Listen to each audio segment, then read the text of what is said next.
लिखा है मगर कुत्ते। और अगर आप जादूगर नहीं, अगर आप हरामकार नहीं, अगर आप खूनी नहीं, बुत परस्त नहीं, लेकिन अगर आप झूठे निकल आए तो खुदा का कलाम ये फरमाता है आप बादशाही से बाहर चले जाएंगे। खुदावंद यीशु मसीह के नाम में आप सबकी सलामती हो। एक बड़ी खास बात आज खुदा के कलाम में से मेरे अजीजों में आपके साथ शेयर करना चाहता हूँ, वो है मुकाशफा की किताब में से। मुकाशफा की किताब एक ऐसी किताब है जो सोए हुओं को जगा देती है और जो जाग गए उन्हें खुदा से मिलाती है।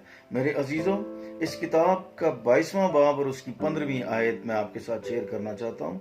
मगर कुत्ते और जादूगर और हरामकार और खूनी और बुत परस्त और झूठी बात का हर एक पसंद करने वाला और घड़ने वाला बाहर रहेगा। मेरे अजीजों, ये कलाम किसी इंसान का नहीं, ये कलाम खुदा का कलाम है। और खुदा का कलाम हमें क्या सिखाता है वो हमने पढ़ लिया है। एक बड़ी खास बात पर मैं गौर कर रहा था। अगर आपकी जिंदगी कुत्तों की तरह नहीं, ये खुदा का कलाम है, लिखा है मगर कुत्ते। कौन से कुत्ते? जो जिन्होंने तौबा की, बपतिस्मा लिया और फिर अपनी पुरानी जिंदगी में लौट गए प्रकश्ता रूह में, यानी जिस तरह कुत्ता कह करके चाटता है, ये उन कुत्तों की बात हो रही है। क्योंकि वो बच्चे तो बब्बर के थे, लेकिन उन्होंने इब्लीस के से काम किए, इब्लीस को खुश किया और वो पुरानी इंसानियत में लौट गए।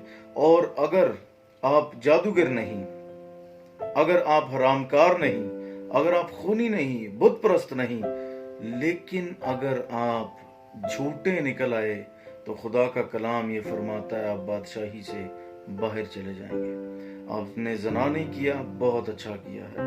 आपने चोरी नहीं की, बहुत अच्छा किया। आपने किसी का खून नहीं किया, बहुत अच्छा किया। किसी बुत के आगे घुटने नहीं टेके, ये भी बहुत अच्छा किया है। लेकिन अगर आप झूठे हैं और झूठ को पसंद करते हैं, यानी सुनना पसंद करते हैं, बाइबल कह रही है अगर झूठ को आप पसंद करते हैं और दूसरा झूठ को घड़ते हैं या सुनते हैं या बोलते हैं, तो आप बादशाही से बाहर रहेंगे। सो आज मेरे अजीजों, गौर करने की बात यह है कि हम झूठ से दूर रहें, क्योंकि हमारा खुदा जो है वो सच्चा खुदा है। और खुदा का कलाम ये कहता है, यीशु मसीह ने इब्लीस के बारे में ये कहा था कि वो झूठ का बाप है, यानी झूठ का जो बाप है उसने अपने बेटे झूठ को जन्म दिया है। इब्लीस ने झूठ को जन्म दिया है। लेकिन हम जिसकी पूजा और प्रस्तिश करते हैं वो सच्चा है। उसने बारहा बाइबल में कहा है, मैं तुमसे सच कहता हूँ, मैं तुमसे सच सच कहता हूँ। हमारा खुदा सच्चा है, इसीलिए उसको झूठ से नफरत है। और हाँ, खुदा का कलाम ये बताता है मेरे अजीजों, ये बाइबल की आखिरी किताब है। इसमें खुदा ने बता दिया, क्योंकि ये दौर बेदीनी का दौर है, झूठ आम है। वो जो झूठा है, झूठों का बाप है, वो चाहता भी यही है कि अगर आप हरामकार नहीं, कुत्ते नहीं, खूनी नहीं, बुत परस्त नहीं, लेकिन आप इन सब में से कुछ भी ना हो, तो झूठ के जरिया से वो बादशाही से आपको बाहर रखे। सो मेरे अजीजों, जितना हो सके सच बोलें और सच्चे की पैरवी में आ जाएं, ताकि आप बादशाही के अंदर दाखिल हो जाएं। कहीं ये झूठ आपको जहन्नम की आग में न ले जाए। और मुकद्दसों के लिए भी ये बात है, कलाम में लिखा है झूठी गवाही ना दे।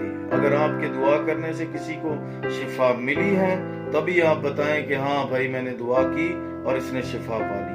अगर किसी अंधे की आंखें नहीं खुली आपके वसीला से, तो कोई बात नहीं, आप उस बात की गवाही नहीं दें और लोगों को इस बात पर इनकरेज ना करें, क्योंकि ये झूठ आपको दोज़ख के अंदर ले जाएगा, भले आप खुदा के खादिम हैं। ये खुदा के खादमों के लिए, एल्डरों के लिए, डीकनों के लिए और पास्टरों के लिए, बिलीवर्स के लिए ये कलाम है कि झूठी गवाही ना दे, झूठ से बचें, सच्चे बादशाह यीशु मसीह के पास आएं, जो हक और सच की राह है। यीशु मसीह के नाम